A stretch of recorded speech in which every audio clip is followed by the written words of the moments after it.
Hello students, आज हम revise करने जा रहे हैं in the application of Gauss theorem electric field due to a uniformly charge spherical shell.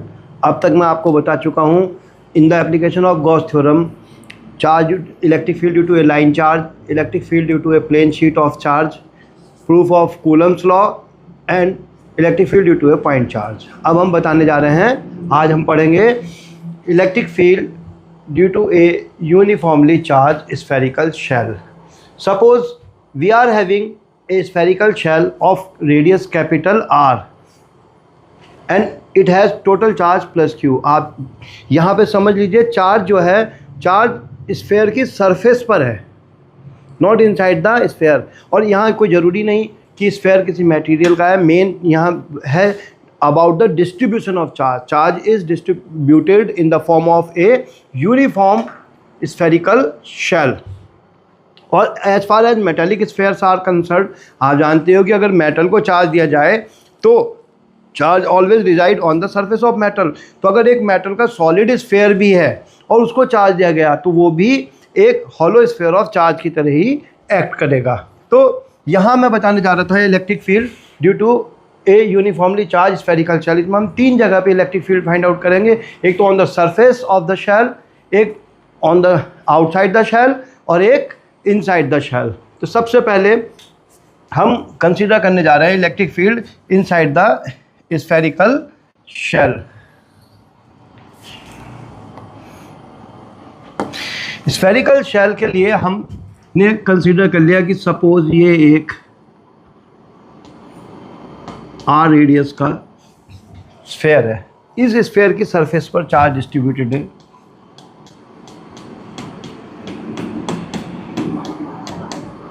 That total charge on this surface is plus q. Sphere के बाहर means at any point where r is greater than capital r, हमें यहाँ किसी point पर electric field find out करना है। तो to find electric field, first of all we will consider a Gaussian surface which is spherical in shape and concentric with the given charge, spherical shell. तो एक हमने small r radius का surface consider की which is spherical in shape which passes through the point of observation P. हमें इस point P पर electric field find out करना है इस चार्ज डिस्ट्रीब्यूशन की वजह से। तो सबसे पहले हम यहाँ एक छोटा सा एक एरिया एलिमेंट ds कंसीडर कर लेते हैं, और क्योंकि चार्ज स्फेरिकल सिमेट्री में है तो electric field will be radially outward. तो इस पॉइंट पर इलेक्ट्रिक फील्ड भी इस डायरेक्शन में होगा। हमें करना क्या है, हमें अप्लाई करनी है Gauss theorem. And according to Gauss theorem आप जानते हो phi is equal to Q upon epsilon naught. Phi is equal to Q upon epsilon naught. Phi क्या है, total flux crossing through the surface, Q net charge enclose inside the surface.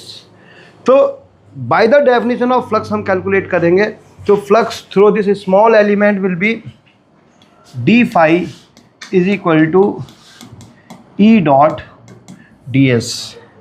As the surface is spherical, electric field and area vectors are radially outward, so electric field vector is parallel to area vector. तो हम इसको क्या लिख सकते हैं, d phi is equal to E d s cos zero. Cos zero कितना हो गया, 1। D phi is equal to E d s. तो इतना फ्लक्स है only due to through this small element of the surface, पर हमें flux calculate करना through the entire spherical surface. तो उसके लिए हम क्या करेंगे, इसको इंटीग्रेट कर देंगे। तो phi is equal to closed surface integral of d phi, that is closed surface integral E dot ds, which is equal to integral of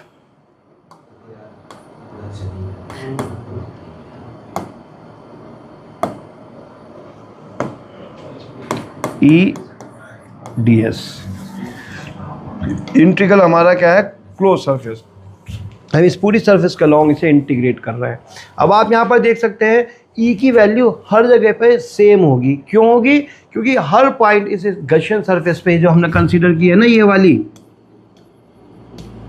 गशियन surface पे इलेक्ट्रिक फील्ड की वैल्यू हर जगह पे सेम होने वाली, क्योंकि इसका हर पॉइंट इससे इक्वल डिस्टेंस पर है। तो ई कांस्टेंट हो गया, ई को हम बाहर निकाल लेंगे इंटीग्रल से, तो ये हो गया integral of ds। Integral of ds means इस एरिया एलिमेंट को इंटीग्रेट करना over the entire close surface. तो आप पूरे स्फेयर की सरफेस एरिया यहाँ पर सब्स्टिट्यूट कर सकते हो। तो फाई कितना हो जाएगा, phi is equal to E into 4 pi r square. क्यों? क्योंकि close surface integral ds for sphere is 4 pi r square. तो ये आ गया हमारा फाई की वैल्यू। क्यू हमारा इसके अंदर एनक्लोज क्यू है ही, हम इसकी वैल्यू इस गॉस थ्योरम वाली इक्वेशन में सब्स्टिट्यूट कर देते हैं या इसको हम मान लेते हैं first equation. So E into 4 pi r square is equal to Q upon epsilon naught, hence E is equal to 1 upon 4 pi epsilon 0 Q upon r square. You can see formula बिल्कुल ऐसा आया है जैसे कि electric field एक point charge की वजह से होता है। तो इसका मतलब क्या हुआ कि अगर एक हॉलो स्फीयर ऑफ चार्ज है and point of observation is lying outside the spherical shell, तो in that case it will act as if the entire charge of the sphere is place at its centre. इस पूरे sphere का charge कहाँ रखा हुआ है, इसके centre पे रखा हुआ है और उससे r डिस्टेंस हम इलेक्ट्रिक फील्ड फाइंड आउट कर रहे हैं। सिमेट्री भी वैसी है और आप देख सकते हैं E is inversely proportional to r square.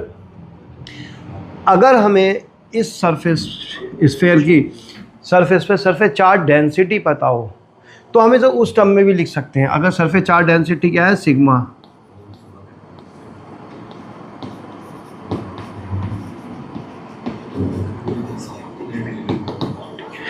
Density, then Q कितना हो जाएगा, Q हो जाएगा 4 pi capital R square sigma.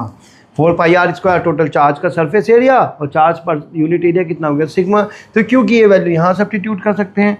तो E is equal to 1 upon 4 pi epsilon naught into 4 pi capital R square sigma upon small r square. चाहे तो हम यहाँ 4 पाई से 4 पाई कैंसिल कर सकते हैं। E is equal to sigma r square upon epsilon 0 r square. E is, you can see, is still inversely proportional to r square. Once again, आप देख सकते हैं यहाँ पर नोट्स में मेरे कि आ गया E is equal to sigma r square upon epsilon naught r square. E is equal to 1 upon 4 pi epsilon 0 q upon r square. तो this was the electric field outside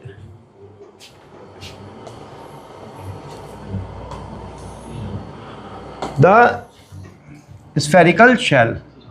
अब अगर हम इलेक्ट्रिक फील्ड फाइंड आउट करते हैं inside the spherical shell, उसके लिए हमें क्या करना होगा, यहाँ पे सिंपली जो हम गॉसियन सरफेस का, सपोज हमें इस पॉइंट पे इलेक्ट्रिक फील्ड फाइंड आउट करना है, इस पॉइंट पे हमें इलेक्ट्रिक फील्ड फाइंड आउट करना है, तो हम क्या करेंगे, गॉसियन सरफेस यहाँ से पास होती हुई कंसीडर करेंगे। तो उस केस में ये जो हमारी फर्स्ट इक्वेशन आई phi is equal to E into 4 pi R square में आर की जगह पर क्या हो जाएगा, कैपिटल आर। तो हम यहाँ पर सिंपली क्या सब्स्टिट्यूट कर सकते हैं, for this R is equal to capital R. तो इलेक्ट्रिक फील्ड कितना हो जाएगा, E is equal to 1 upon 4 pi epsilon naught Q upon capital R square. और अगर हम इस फार्मूले में इसकी वैल्यू सब्स्टिट्यूट कर दें, R is equal to R, तो ये हो जाएगा E is equal to sigma capital R square upon epsilon naught R square, और R स्क्वायर से R स्क्वायर कैंसिल हो जाएगा and you will find that E is equal to simply sigma upon epsilon naught. Means electric field just outside the spherical shell is sigma upon epsilon naught, where sigma is surface charge density, charge per unit area on the spherical shell. अब बात आती है what is electric field inside the shell. Means when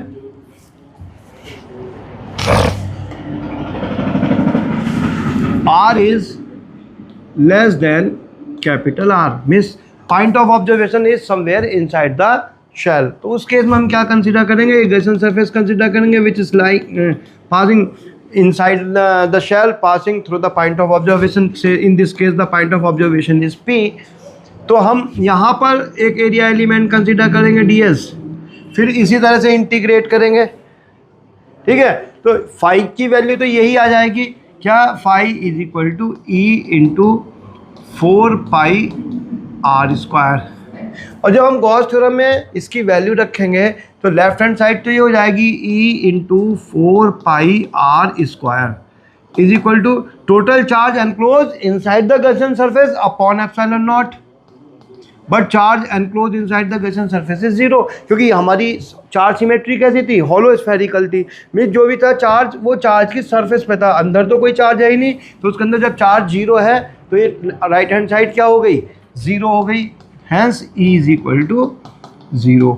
इसका मतलब क्या हुआ कि एक होलो स्फेयर के अंदर किसी भी पॉइंट पे नेट इलेक्ट्रिक फील्ड क्या होगा, 0, और जो भी इलेक्ट्रिक फील्ड है वो इसके बाहर है, और outside it is inversely proportional to r²। अगर मैं इसको ग्राफिकली रिप्रेजेंट करूँ इस चीज़ को, तो इसका ग्राफिकल रिप्रेजेंटेशन ऐसा आ जाएगा,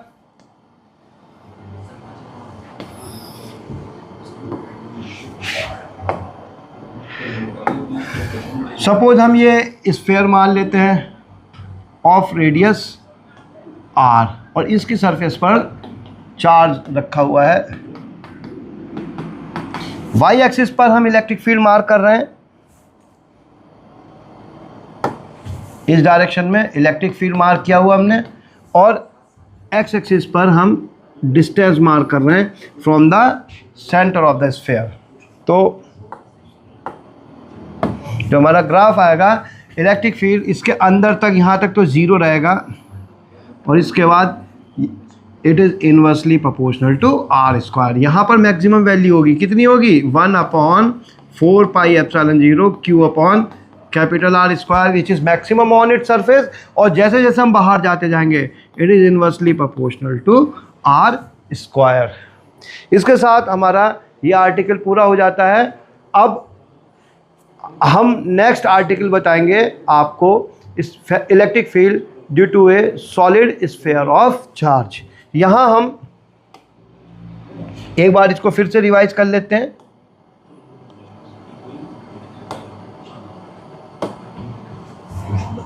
हमने क्या पढ़ा, electric field due to a point charge, और स्फेरिकल सिमेट्री ऑफ चार्ज और इलेक्ट्रिकल सिमेट्री ऑफ चार्ज में जब हमने इलेक्ट्रिक फील्ड पढ़ा तो उसके सरफेस पर इलेक्ट्रिक फील्ड का फार्मूला आया 1/4πε0 Q अपॉन कैपिटल R² या सिग्मा अपॉन ε0।